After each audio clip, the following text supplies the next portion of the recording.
Brasil discute o Pacto Federativo há décadas, mas na prática são os municípios que sustentam a base.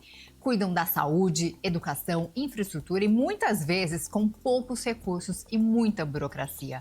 Em meio a incertezas fiscais e disputas políticas em Brasília, a pergunta é: como os prefeitos conseguem manter suas cidades funcionando? E é esse o debate de hoje no BMC Talks com Fred Guidoni, que é presidente da Associação Paulista de Municípios, para falar sobre esse equilíbrio delicado de forças e os caminhos para o futuro das cidades paulistas. Então, tenho o prazer de recebê-lo aqui no nosso estúdio, Fred Guidoni. Seja muito bem-vindo. Isa, obrigado. Eu agradeço a oportunidade, uma alegria estar aqui com você. Muito carinho pelo convite. Gratidão. Fred, para a gente começar a entender o que faz exatamente a associação, você que está à frente dessa associação, explica para o nosso telespectador o que é e qual é a função da associação. Olha, Isa, é a associação municipalista mais antiga do país. Foi fundada no ano de 1948, portanto completa 77 anos de história em defesa do municipalismo paulista e brasileiro. E para a gente poder resumir para quem está nos assistindo, o que é isso, né? O que é o municipalismo? Vamos lembrar que é na cidade que as pessoas vivem. É ali que a gente vai ao supermercado, leva os filhos à escola, trabalha, vai ao cinema, pratica lazer, trabalha, enfim. É ali que toda a riqueza de um país é gerada a partir da captação dos tributos na produção ou nos serviços, ou enfim, tudo aquilo que se paga e que se produz. E é ali que o dinheiro precisa ficar, porque ali também estão os serviços públicos. Infelizmente não é essa a realidade, como você acabou de relatar na abertura do programa. Infelizmente o Pacto Federativo está desequilibrado. E o que faz a Associação Municipalista?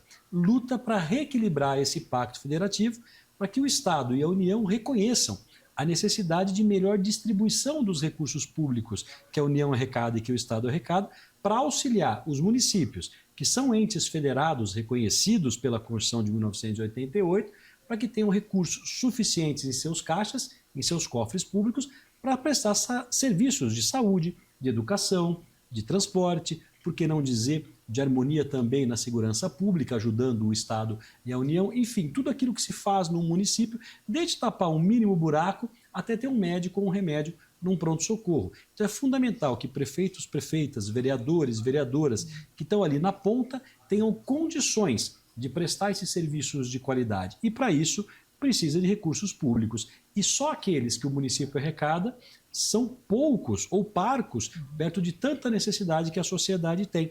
Porque no final das contas, quem presta o serviço não é a União, quem presta o serviço não é o Estado. Quem presta o serviço público é o município. Então, o movimento municipalista faz esse reconhecimento da importância que tem a gente lutar. E lutar no sentido positivo, não é no sentido pejorativo da palavra. Lutar no sentido de criar esse respeito aos municípios, mas essa consciência tão importante e fundamental de que se nós queremos um país forte, um Estado forte, nós temos que ter cidades fortes. E para isso não basta atribuir a elas obrigação ou competências. É necessário que tenham também recursos. Vamos entender, então, cada vertente desses desafios, né? Quais são hoje os maiores desafios que as prefeituras enfrentam no dia a dia? De maneira geral, é isso que a gente vinha conversando. Na verdade, é aquela atribuição de responsabilidade. Você, ao longo do tempo, desde 88 para cá, quando a Constituição foi promulgada, você foi municipalizando serviços, atribuições e competências. Vamos pegar um exemplo típico que era a educação. Antigamente, o Estado fazia a sua parte da educação quase que na totalidade e as universidades, na sua maioria, ou eram estaduais ou eram federais. A educação foi sendo tripartite, ela foi sendo partida em várias formas e o município municipalizou serviços de educação. Então você tem ali fundamental e infantil que ficam por cargo do município. Ok, ele recebe dinheiro para isso, mas é o suficiente para prestar um serviço de educação moderna, com boa qualidade, para que nossos filhos sejam competitivos no mercado de trabalho hoje e no futuro? É claro que não é. Falta recursos. Então esses recursos vêm da onde? Ou o município aumenta impostos e cria novas taxas, que não é o ideal, a população já paga demais, ou a gente reparte o bolo fiscal da União e do Estado, trazendo mais recursos. Podemos pensar na saúde, da mesma maneira, e outras atribuições que ao longo do tempo foram sendo municipalizadas, como o trânsito, e agora uma discussão muito grande lá no Congresso sobre a segurança pública, se ela deve ou não ser municipalizada com a Polícia Municipal. Então tudo isso gera despesas para as cidades. E para o prefeito fazer frente a essas despesas, para a prefeita ter recursos suficientes para prestar esses serviços, ela precisa tirar de algum lugar. Não basta só o imposto municipal, que não vai dar conta disso. E da onde vem? Esse dinheiro vem dessa repartição do bolo. Vem lá do Fundo de Participação dos Municípios, que fica, em média, de tudo que é arrecadado, 25,5% com os municípios, 21,5% com os estados, 51% com a União e 3% é um fundo de compensação. Isso não dá, não é suficiente. Por isso que nós temos uma PEC lá em Brasília, que é a PEC de número 25, para solicitar, com a sua aprovação, mais 1,5% para os municípios desse grande fundo, que é o Fundo de Participação dos Municípios, o que dá em torno de mais 10 bilhões de repartição tributária para os municípios. Desses 10 bilhões, quase 2 bilhões só para o nosso estado de São Paulo, que é mais ou menos aí a conta que vai ficar para repartir pelas 645 cidades de estado. Então, o municipalismo é isso. O maior gargalo hoje dos municípios é ter dinheiro suficiente para fazer frente a tudo aquilo que o prefeito precisa de demanda da população e lutar todos os dias para sensibilizar os poderes maiores, executivo, legislativo, também o judiciário, dessas necessidades. E a instituição APM, Associação Paulista de Municípios, em parceria com a Confederação Nacional de Municípios lá em Brasília, faz essa luta, eu diria uma luta diária, mas não é uma luta inglória não. A gente tem muitas vitórias. Você disse em relação à PEC que está lá em Brasília, né, justamente para tentar fazer uma justiça ali, tributária melhor com os estados e municípios, porque essa divisão, ela é uma divisão inteira, assim, né? Não é proporcional ao que o Estado arrecada. Então, um Estado que arrecada menos vai receber mais. O Estado, eu acho que São Paulo deve ser o Estado que mais arrecada, né? Sem dúvida. 1/3 do PIB é gerado aqui no nosso Estado de São Paulo. E nós não recebemos de volta, então, proporcionalmente, né? Quais são esses números, assim, só para a gente ter ideia do quão desproporcional está? Essa proporcionalidade, ela vem tendo que ser mantida em várias fontes de tributo, né? Cada fonte de tributo tem uma maneira de devolver esses recursos. Mas na média, de tudo aquilo que a gente gera nos municípios de São Paulo, você recebe de volta 20% em média, né? Somando todo o bolo e o arcabouço tributário, então na média é isso, vai dar entre 17% e 20%, o que é muito pouco, né? Nós estamos falando de 1/5 parte de tudo que é gerado. Aí a gente está lutando para que seja 1/3 parte. Vamos dividir então pelo menos igual, 1/3, 1/3 e 1/3. Isso já muda bastante essa relação financeira. E por que essa defesa ela é tão firme, ela é tão forte? É justamente porque você precisa dos recursos para fazer frente a todas as despesas municipais. Não existe nada que você faz no município ou na cidade que não custe dinheiro no final do dia. Vamos pensar o seguinte, você precisa comprar aspirina para colocar ali no posto de saúde, você precisa contratar um médico para estar num posto de saúde de um bairro, ou você precisa contratar um carro para levar um paciente, uma ambulância, colocar gasolina, pintar uma guia, tapar um buraco, tudo isso tem custo. E para ter esse dinheiro para fazer tudo isso ao mesmo tempo, com excelência e qualidade, é necessário que você amplie então esses 20% em média que retornam para os municípios. E aí, obviamente, estabelecer uma proporção de aonde esse dinheiro é gerado. Eu não sou contra você ter os fundos de compensação. O Brasil é um país territorialmente muito grande, tem as suas diferenças e divergências, inclusive culturais, locais de arrecadação, enfim, todos os segmentos. Esses fundos de compensação são importantes para que você mantenha um equilíbrio e dê condição para que todos possam se desenvolver, mas é fundamental que, na média, todo mundo receba um mínimo necessário, e não é o que vem acontecendo. De 1988 para cá, desde a Constituição, é mais obrigação do que recurso. Então, as PECs, que são as emendas constitucionais que nós municipalistas defendemos, elas estão aí justamente para isso, para reequilibrar essa distribuição financeira e dar condição aos municípios de executarem uma boa tarefa para a sociedade civil organizada. Estou conversando com o presidente da Associação de Prefeitos Paulistas, sobre as dificuldades, desafios que eles enfrentam por conta do orçamento. Daqui a pouco a gente volta, então, com mais BMC Talks. Não sai daí.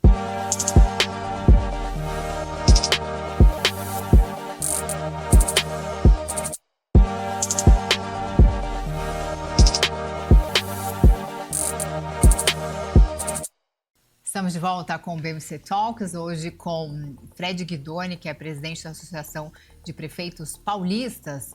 Fred, diante da queda de arrecadação, muitos gestores precisam ali ser bem criativos, né? Onde que os prefeitos têm conseguido cortar gastos ou inovar ali para fechar as contas? Olha, essa é uma coisa muito difícil, na verdade, viu, Isa? Cortar gastos de uma prefeitura.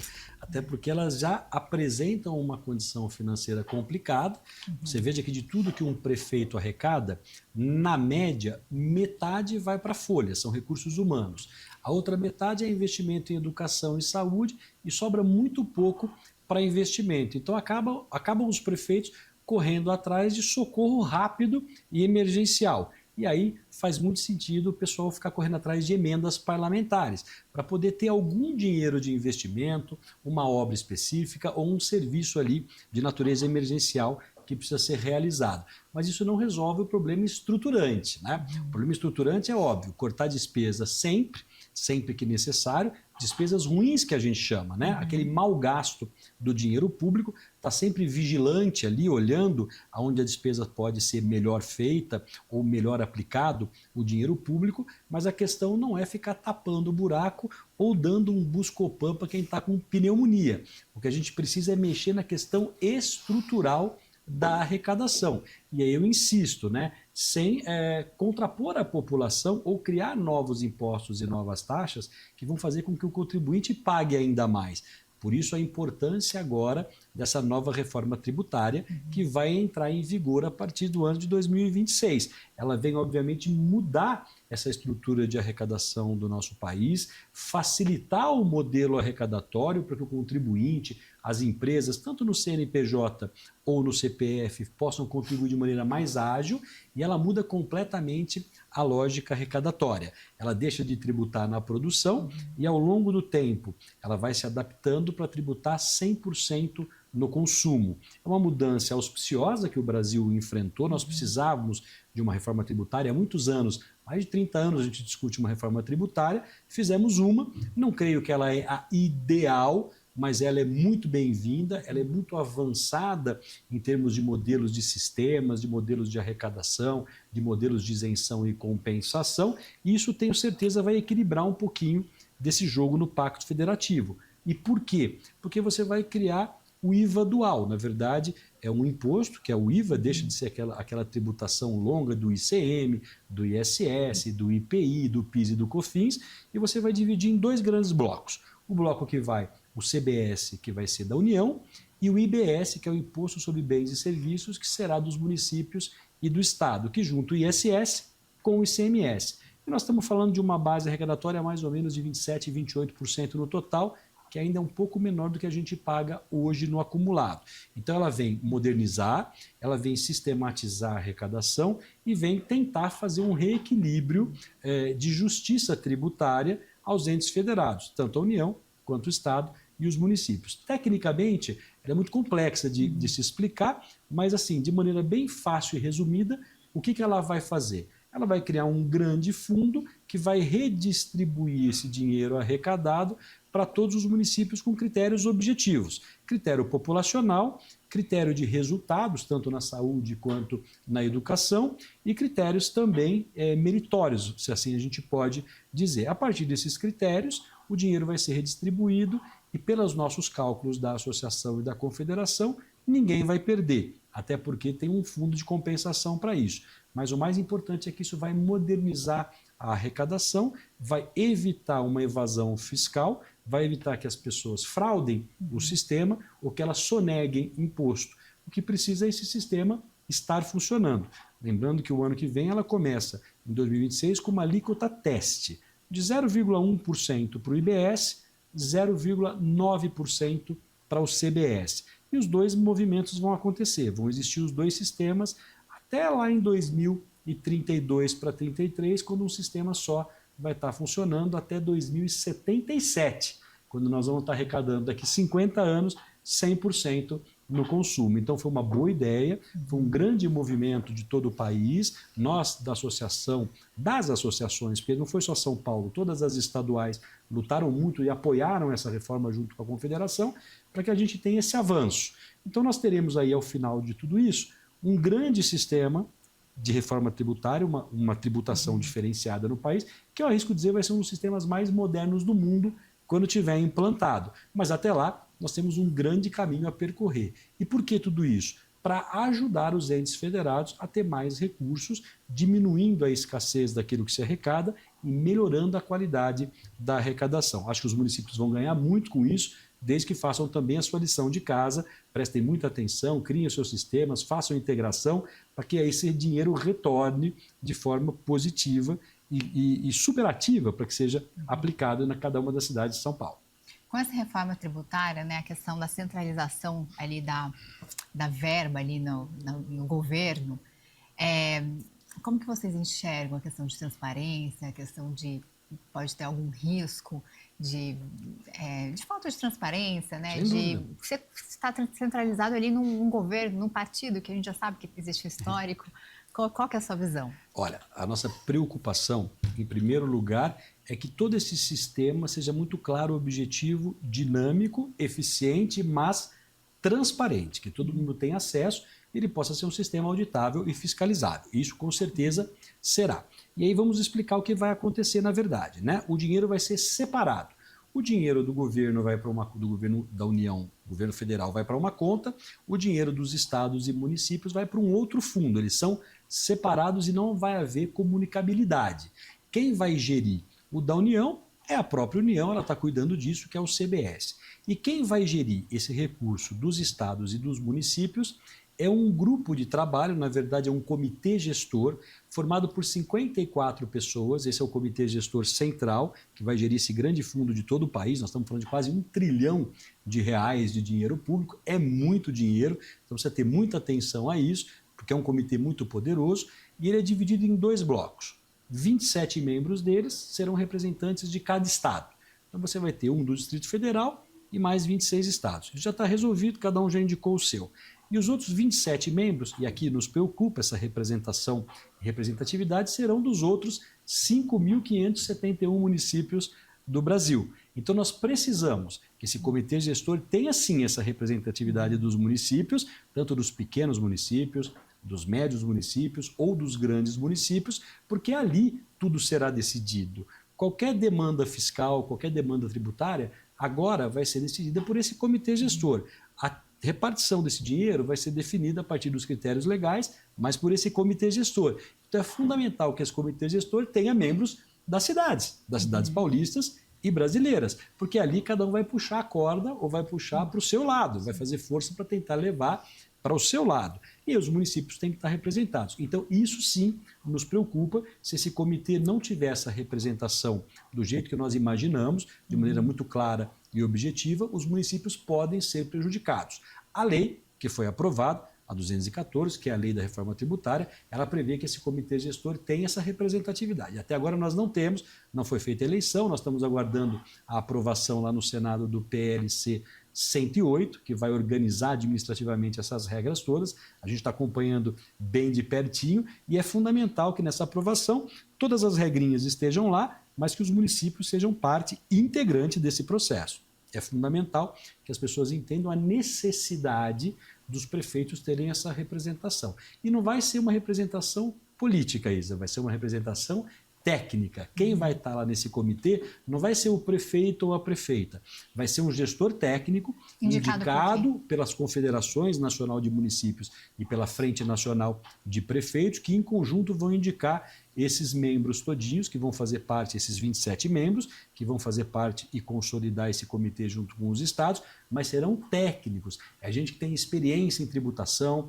é gente que tem experiência na contabilidade pública, é gente que tem experiência no processo de arrecadação, porque vai ter que dirimir ali problemas vinculados a essa área de atuação. E não é um comitê político, e nem pode ser, o que nos conforta, porque nós não podemos misturar nesse momento política eleitoral, política partidária com política pública, tributária, de arrecadação fiscal e distribuição de recursos. Então, nisso a lei acertou.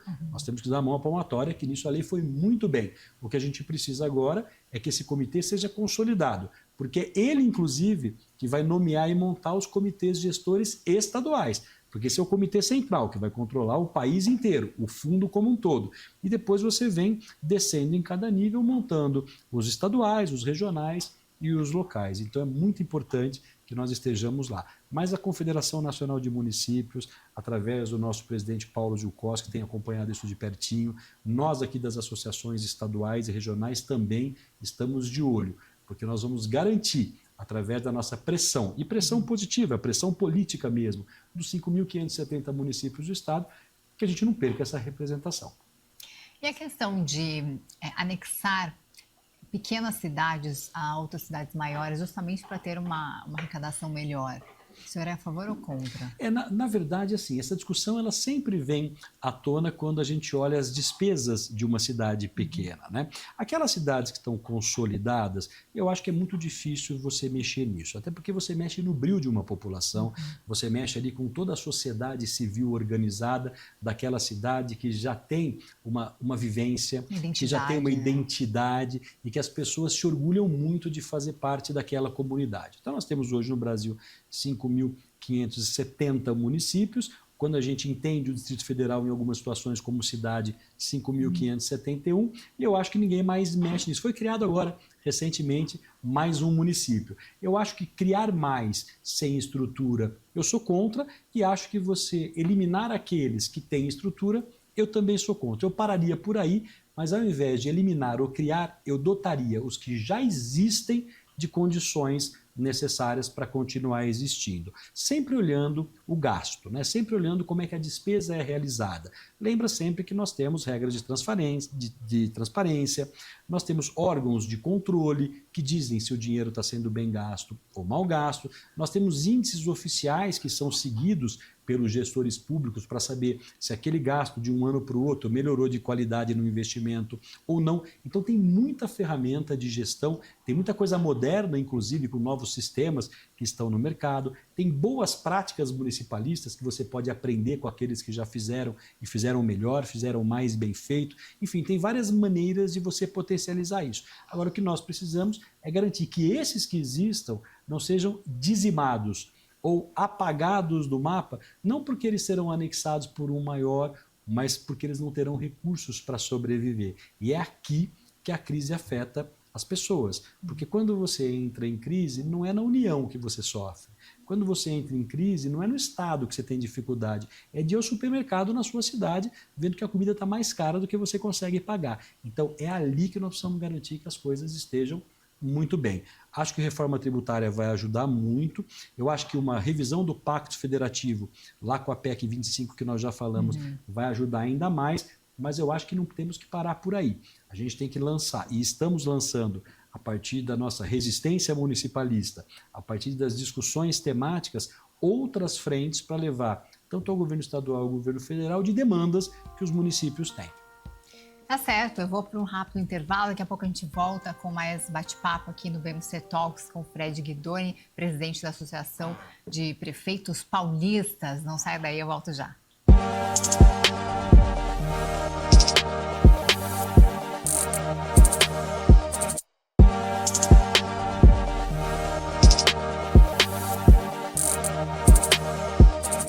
Estamos de volta com o BMC Talks, aqui com o Fred Guidoni. Estamos falando sobre os desafios das cidades em relação ao seu orçamento, que é muito precário, né, por conta dessa distribuição que vem da União.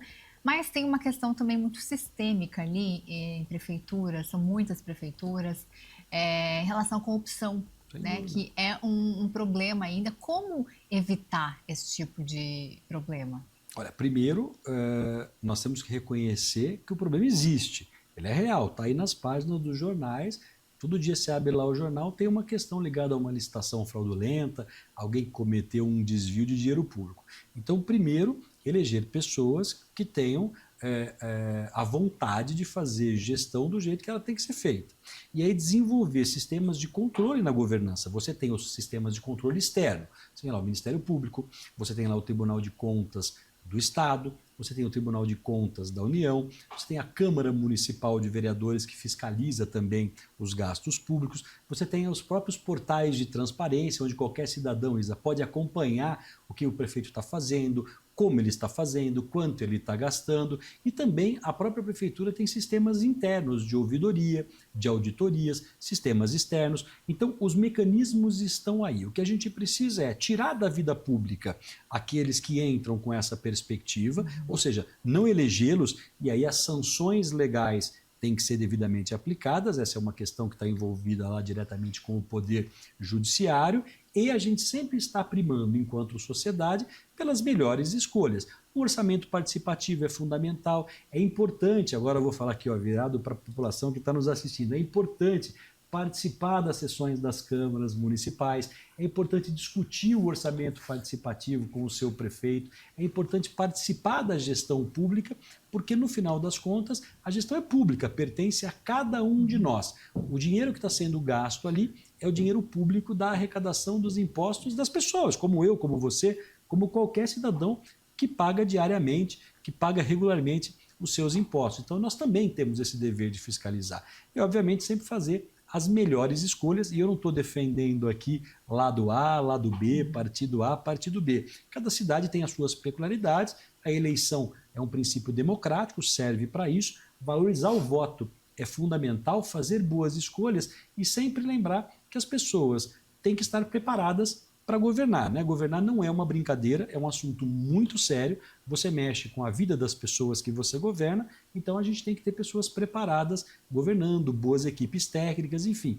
tudo aquilo como se você fosse montar uma empresa ou como a gente faz na casa da gente, né? E garantir que o orçamento seja suficiente para você executar todas as tarefas. Na casa da gente, pagar água, pagar luz, pagar telefone, tudo isso tem que ser compatível com o nosso ganho. Não pode gastar mais do que ganha porque gera déficit. Não pode desviar dinheiro porque gera déficit. Não pode gastar de maneira errada porque gera déficit. Então tudo isso tem que ser supervisto.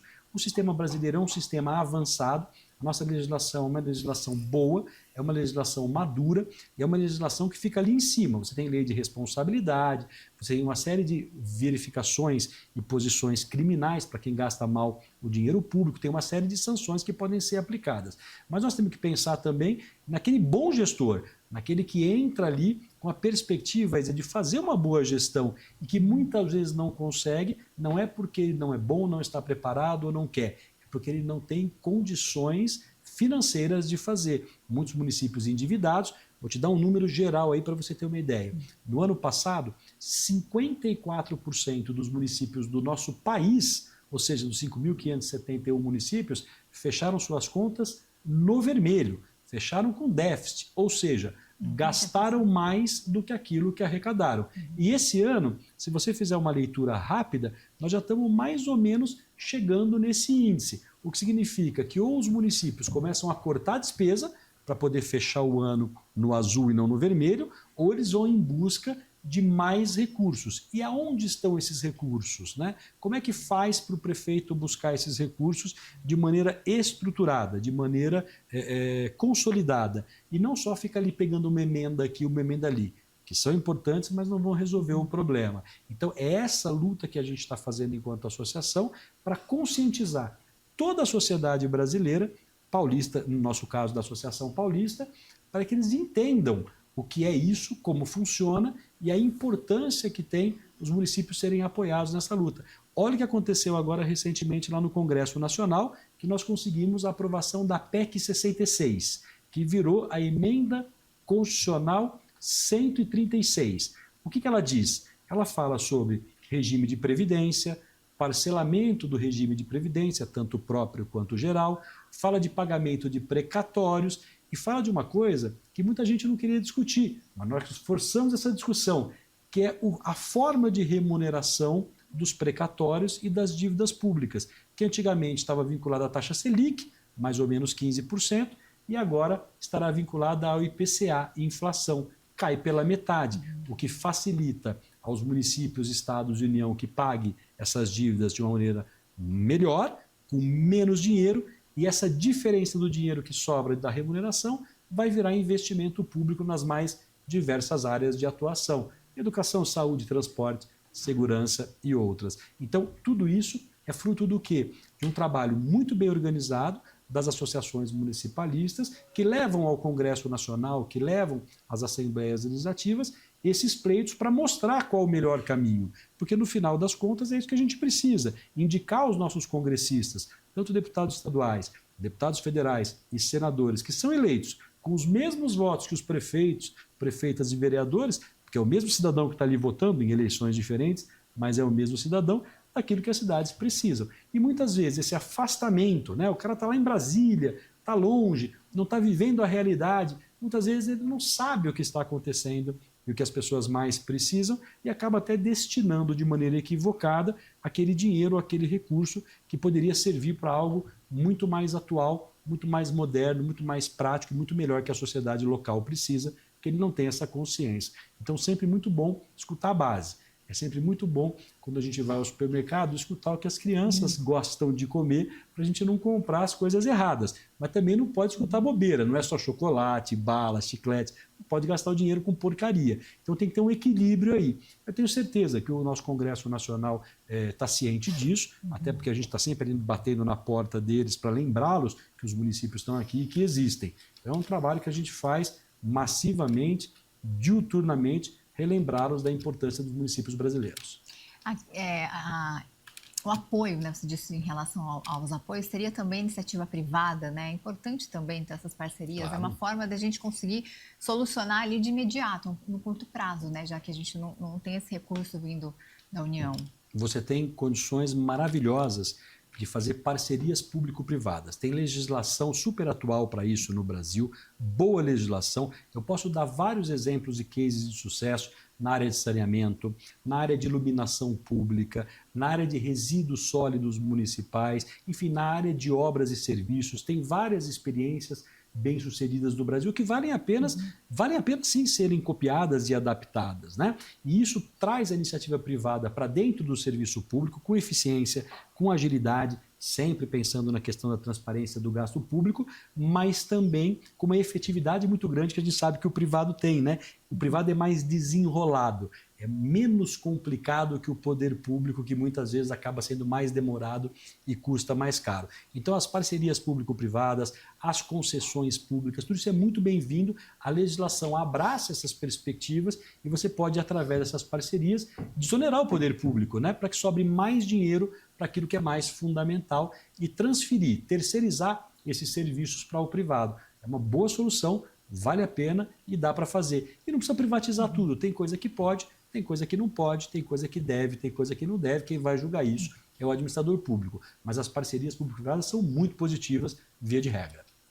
E como que a associação tem atuado para oferecer apoio prático, além da representação política, nesse cenário de dificuldades? Olha, a gente tem os nossos congressos estaduais, que acontecem uma vez por ano, quando a gente reúne todo mundo para discutir esses temas principais. A gente faz cursos, capacitação, treinamento, informação, notas técnicas. A gente está ali muito próximo do gestor público local. Por quê? Primeiro, porque todo mundo que está na associação já teve ou tem a experiência de ter sido ou estar sendo prefeito, que é o meu caso, por exemplo. Eu estou presidindo a associação, mas já fui prefeito na minha cidade por 2 mandatos. Então já tenho experiência, conheço as dificuldades. Isso ajuda muito. E aí, nós temos uma coisa muito bacana, Isa, que é o APM Solução, que são as boas práticas. No que consiste isso? A gente pega um exemplo de um tema que é fundamental para o municipalismo. Vamos pegar aqui um exemplo de iluminação pública, que é algo muito importante para as cidades, porque mexe com a iluminação, mexe com a economia, você troca o vapor de sódio pelo LED,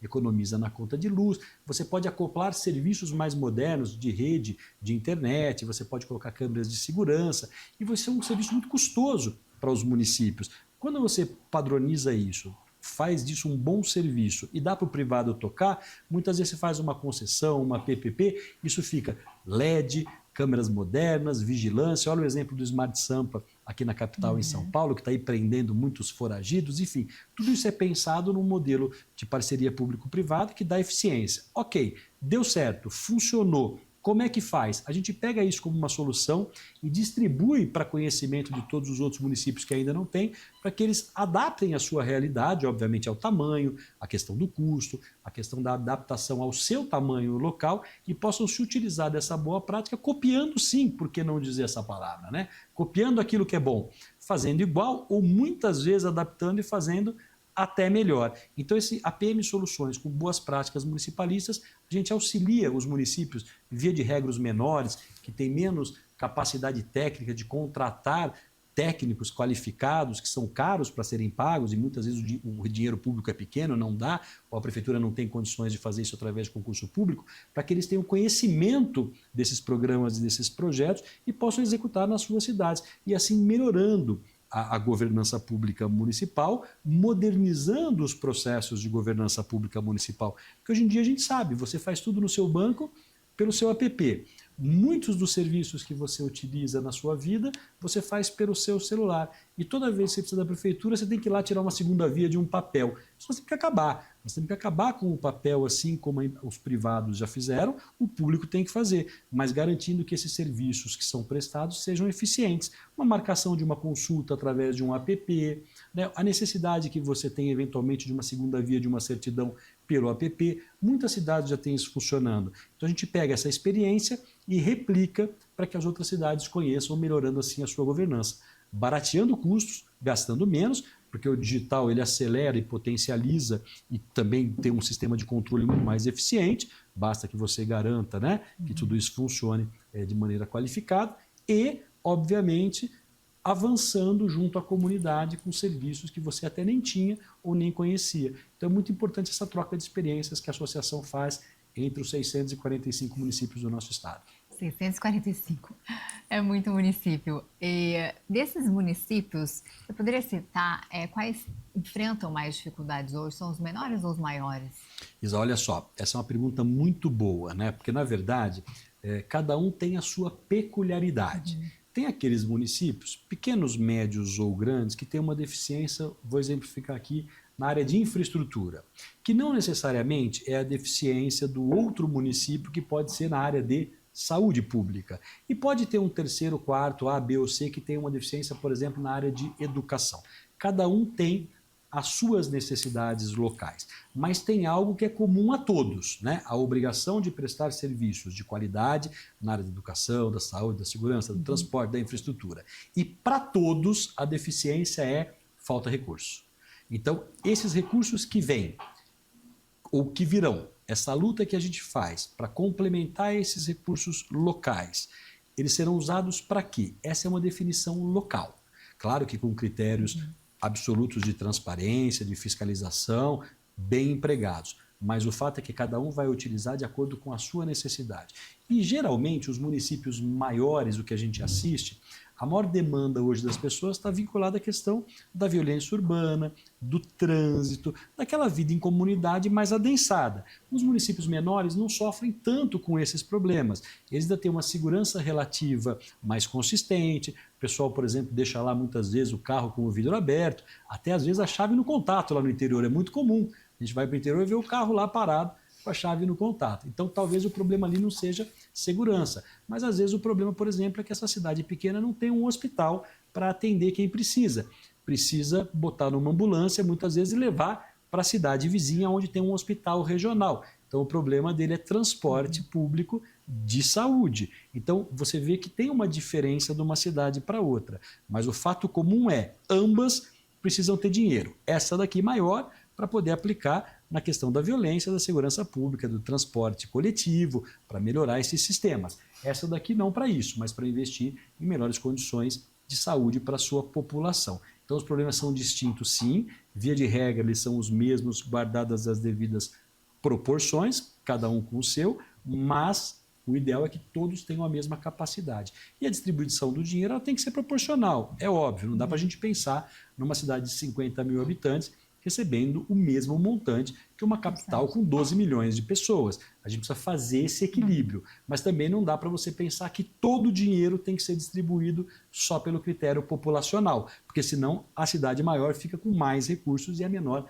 acaba sendo descompensada. Então, esse equilíbrio ele é fundamental. Isso está ali na reforma tributária, a gente conseguiu meio que organizar isso, eu acho que foi um passo muito largo e uma vitória do municipalismo ali. A gente queria mais, obviamente, mas está de bom tamanho. Isso está ali na PEC 66, que ela é igual para todo mundo, é a PEC da sustentabilidade, que virou a emenda constitucional 133. Isso está ali, está na PEC 25, que nós queremos votar lá em Brasília, que é 1,5% a mais no FPM, que vai distribuir dinheiro igual para todo mundo, e está em todas as ações coordenadas da nossa associação de municípios, que visa sempre a perspectiva de mais recurso, mas de maneira proporcional a todos os entes federados.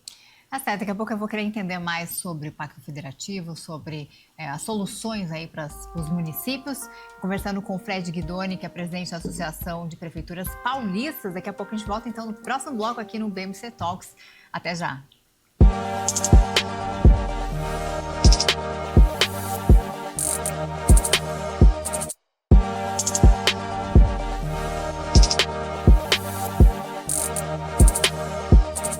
Estamos de volta aqui com o BMC Talks, hoje falando com o Fred Guidoni, que é presidente da Associação de Prefeituras Paulistas. Fred, tem a questão do piso salarial, né? Que tem aí várias possibilidades que estão lá em Brasília. Como é que você enxerga esse desafio? Como solucionar, né, uma futura votação para um texto adequado? Olha, Isa, nós estamos chamando a atenção de todas as lideranças dos partidos que têm representação no Congresso Nacional, porque nós temos lá em Brasília hoje mais de 200 pisos para serem votados. É que eu quero chamar a atenção e deixar clara a nossa posição da PM. Nós não somos contra a aprovação de piso para nenhuma categoria laboral. Muito pelo contrário, a gente acha que tem que ter sim, mas não da maneira que está aí. E por que não dessa maneira? Porque vamos voltar um pouquinho no tempo, foi aprovado lá em Brasília o piso da educação. Sem problema nenhum, o professor tem que ser bem remunerado, tem que ganhar bem, ensina os nossos filhos, cuida da geração futura, enfim. Só que tem um detalhe, quem é que paga o piso? Toda vez que Brasília vota um piso, como votou para a educação, como votou para a enfermagem, que merece também, vamos lembrar do que os enfermeiros passaram aí no Covid, os médicos, como tem piso para votar lá de gari, de médico, de dentista, de advogado, enfim, de todas as áreas da vida e do segmento público, tem lá piso para ser votado. Só tem um problema, quem é que vai pagar essa diferença do que o piso está acrescendo ou essa remuneração a maior? É aqui que a gente discorda. Por isso a gente está percorrendo os gabinetes das lideranças em Brasília, lá no Congresso, para alertar que se todos esses pisos forem votados, eles vão trazer uma despesa extra para os municípios brasileiros de quase 48 bilhões de reais. E da onde esse dinheiro vai sair? Se os municípios já não estão conseguindo fazer frente aos pagamentos dos recursos humanos que eles pagam hoje. Se na média as cidades do Brasil já investem quase 40%, 50% daquilo que arrecadam com recursos humanos, como é que vai acrescer esse valor? Quem vai pagar? E uma das vitórias, das conquistas que nós tivemos lá em Brasília nos últimos anos, foi justamente que o governo federal não aprove mais nenhum projeto ou programa que os municípios têm que aderir, sem ele dizer de maneira clara e objetiva da onde sairá a contrapartida financeira no orçamento. Porque senão fica muito fácil. Eles aprovam tudo lá, manda para a gente aqui, a gente tem que executar. Não tem dinheiro para executar, quem é responsabilizado? Nós aqui na base que não executamos. Então isso tem que acabar no Brasil. De fato, já tem uma legislação aprovada lá no Congresso Nacional que proíbe o governo federal e governos estaduais de fazer isso com os municípios, de lançar novos programas, novos projetos, passando a conta para os prefeitos pagarem. Então a gente não é contra os pisos, tá? A gente é super a favor, desde que o governo federal diga, eu vou aprovar o piso. Tá, da onde vai sair o dinheiro para pagar a diferença? É muito diferente de ser contra, concorda comigo, Isa? Então a gente quer deixar clara essa posição, porque muitas vezes parece que a gente está lutando contra a categoria, quando na verdade nós estamos sendo favoráveis desde que você tenha contrapartida financeira. Senão vira uma bagunça. E aí acontece como está acontecendo agora com o piso da educação, né? Através de uma normativa, uma portaria do Ministério, muitas prefeituras estão dando 20%, 30%, 33%, 35% de reajuste, e não estão tendo dinheiro para pagar, ou estão quebrando as suas finanças públicas municipais, tirando toda a pouca capacidade de investimento que tem para pagar em salário. E lembrando que não é só nesse ano, você tem que projetar todos os reflexos por todo o tempo que essas pessoas vão ficar no serviço público, muitas vezes 20, 25 anos. Então tudo isso tem reflexo. E da onde sai esse dinheiro? Então a gente não é contra o piso do magistério, a gente é a favor, desde que esse piso seja pago mediante lei e mediante recursos que a União vai dizer da onde vão sair, que esse repasse seja feito diretamente para os municípios. Isso é um problema gravíssimo, que nós estamos lá em Brasília enfrentando. A Confederação Nacional tem sido muito dura e enfática junto aos deputados federais para mostrar que não é só aprovar, porque nós estamos entrando num ano, Isa, pré-eleitoral. Ano que vem eleição. Gasto, óbvio que os deputados querem aprovar coisas que sejam legais, que sejam populares, que sejam boas para aqueles eleitores da sua categoria, da sua classe ou da sua base eleitoral. Ok, até aí, não tem problema nenhum. O que não pode é usar aquela frase que a gente escuta desde pequenininho, fazer bonito com o chapéu dos outros. Não dá para aprovar a lei lá em Brasília e que a gente pague aqui. Um bom exemplo disso são todos os programas que os municípios aderem. Os municípios aderem aos programas, pagam boa parte do recurso e a contrapartida que vem é menos de 1/3. É assim no SAMU, é assim na educação, é assim na saúde e nas mais diversas áreas. Então essa é uma luta que a gente faz. Ok, então vamos fazer o seguinte, vamos remunerar melhor esses programas. Vamos atualizar esses programas que muitas vezes há 20, 15 anos não recebem atualização. E quem põe a diferença do dinheiro é sempre o prefeito. Então ele coloca aqui, falta lá. O cobertor é curto. Cobriu a cabeça, descobriu o pé. Nós temos que inverter essa lógica. Tem que ter um cobertor maior e mais confortável para os municípios poderem fazer melhor o seu trabalho. E um modelo que funciona muito são de países desenvolvidos, né, onde cada estado tem a responsabilidade de administrar esses recursos, né? A gente já falou desse desequilíbrio que existe no Pacto Federativo, né? Municípios assumem responsabilidades e ficam ali com a menor fatia de recursos. Como mudar isso? Então, o que seria ideal? Né? O modelo, por exemplo, que a gente tem nos Estados Unidos, onde cada estado tem a sua própria lei de segurança, né, lei fiscal. Esse seria um bom modelo para se copiar dos Estados Unidos aqui no Brasil? Isa, o Brasil ele é um país muito grande e ele é uma federação. Ele tem uma Constituição diferente da Constituição americana. Não estou falando da lei, estou falando da formação de um país. E a lei também, a nossa Constituição é diferente da deles. Esse modelo americano, ele não se encaixa perfeitamente no modelo brasileiro. Teria que mudar a Constituição. Exatamente, nós temos que mudar muito o nosso sistema e o nosso regime. Eu não vou fazer essa discussão se o deles é melhor, se o nosso é melhor ou qual é melhor. O fato é o seguinte, nós temos um e que em muitas coisas funciona, não são só críticas, nós temos também palmas a bater quando a coisa funciona e funciona bem. Mas o fato é que desandou. De 1988 para cá, desandou. A gente precisa retomar essas rédeas do desenvolvimento socioeconômico, priorizando aquilo que a gente vinha conversando, que é onde as pessoas estão. E para isso, só tem uma forma de você remodelar esse sistema.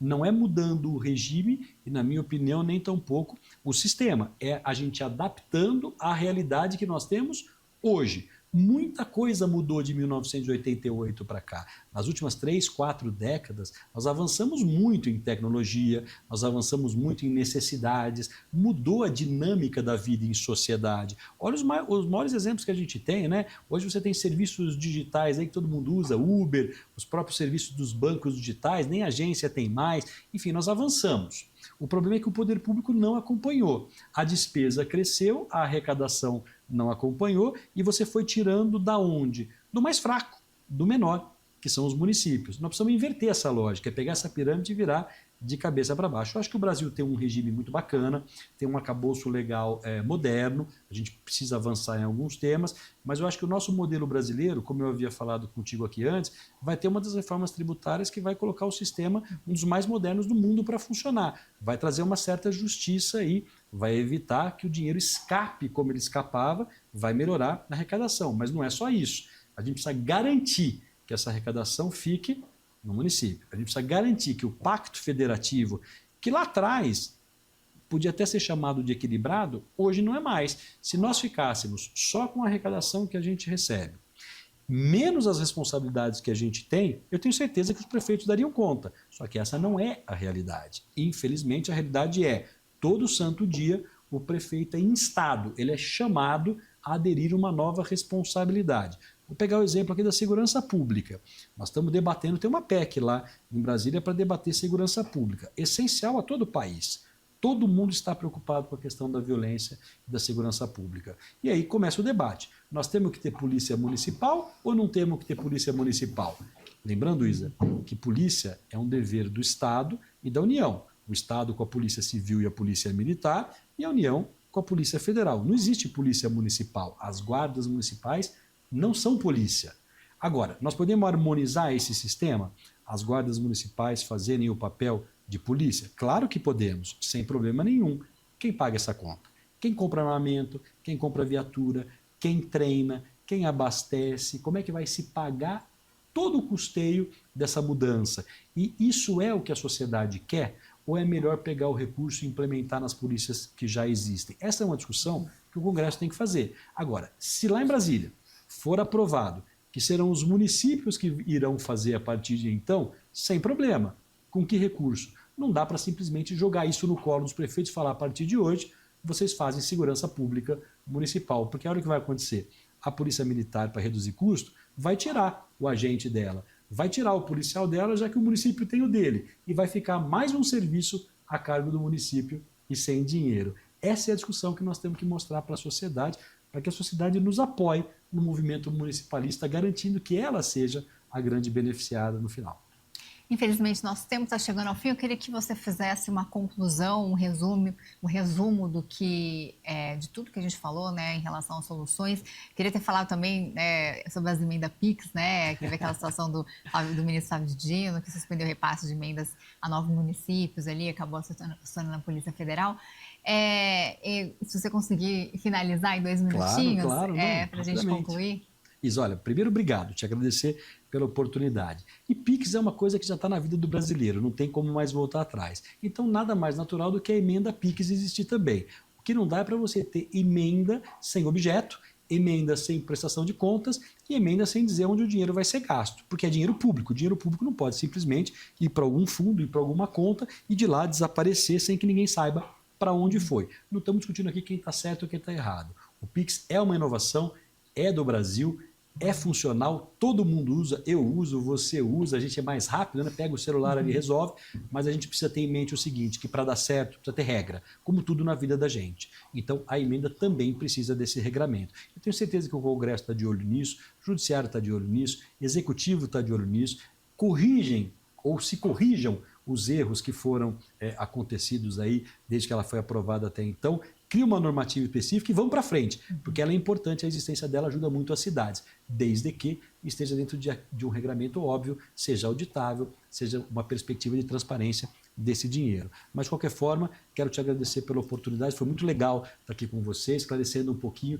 para que as pessoas vejam a dificuldade que é administrar uma cidade, mas também que tem bons desafios e que tudo isso que a gente está dizendo aqui leva a uma melhora na vida do cidadão. Porque cada vez que você investe na cidade, cada vez que você constrói uma ponte, que você constrói um posto de saúde, que você constrói uma nova escola, capacita as pessoas para que elas tenham uma vida melhor, para que elas tenham acesso a melhores serviços, a vida coletiva de cada um de nós melhora. A solução está aqui. Está aí, a solução está no município, não é difícil. E ao invés de criar coisa nova, vamos redistribuir o que já existe, valorizar os municípios, que eu tenho certeza que esse país vai ser muito melhor. Tá certo, excelente. Obrigada, parabéns pelo trabalho. Eu que agradeço, obrigado pela oportunidade. Conversei aqui hoje com o Fred Guidoni, que é presidente da Associação de Prefeituras de São Paulo, do Estado de São Paulo. E o BMC Talks fica por aqui. Obrigada pela sua companhia. A gente se vê no próximo programa. Fique então com a programação da BMC. Até mais.